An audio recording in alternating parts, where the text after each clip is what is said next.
Can a fish live outside of water? Can a branch bear fruit apart from the tree? Can a lamp shine without being plugged to a power source? In the same vein, we cannot truly live, we cannot truly grow or shine without Jesus.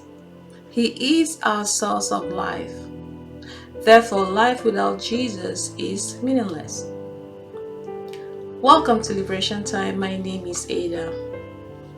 And in case you haven't done that, I encourage you to go ahead and like, share, and subscribe. And thank you for joining me once again on this episode.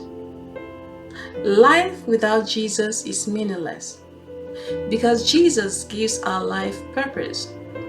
The Bible tells us in the book of Colossians chapter 1 verse 16 that we were created by Him and for Him. We were made for Jesus. We were made by Jesus for Jesus. He is the creator of all things. So Jesus created you for a reason. He created you for a purpose. And your life is incomplete. Your life is meaningless unless He's at the center of it all. Jesus gives our life meaning. He gives our life purpose. He gives our life fulfillment. So our life begins from Jesus and ends in Jesus. You know, just like the puzzle, when you're trying to solve a puzzle and you're putting all the pieces together, if there comes a point where there's just one piece that is missing, that puzzle is incomplete. You cannot get the full picture. But once you find that missing puzzle and you fit it in, especially if it's in the center, everything's going to make sense. You're going to see the entire picture of the puzzle you were trying to fix together. And that is what Jesus is. Jesus is the missing puzzle in our lives.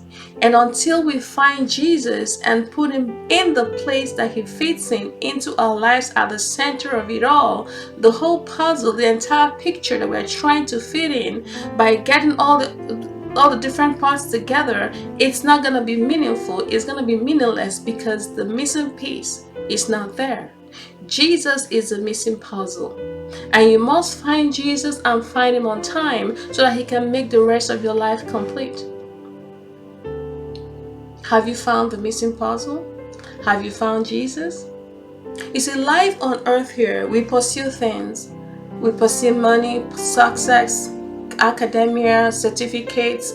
We pursue marriage and relationships. We pursue children, families. We pursue fame, we pursue wealth, we pursue popularity and all of that. All those things, they're wonderful, they're good. Don't get me wrong, they're very important.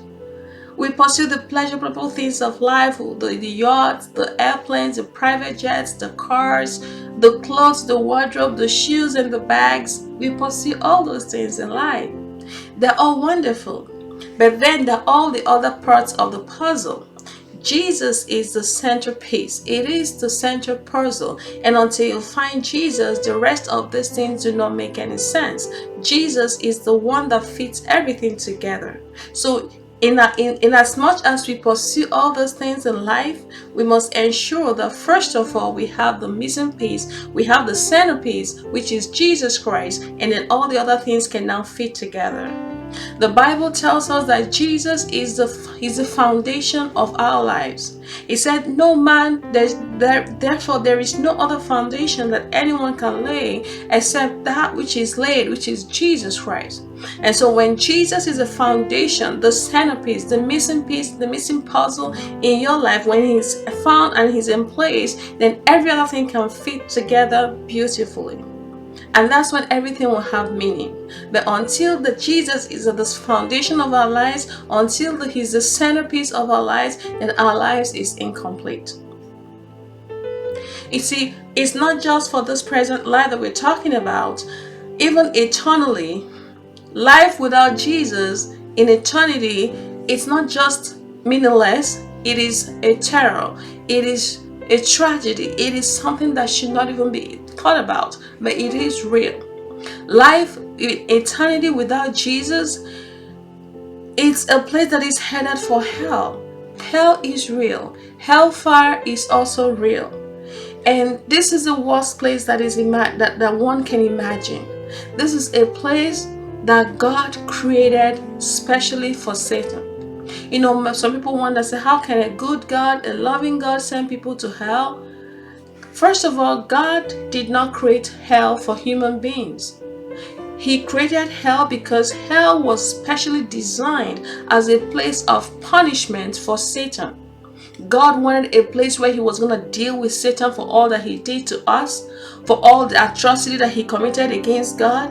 And God specially designed a place called the lake of fire for Satan.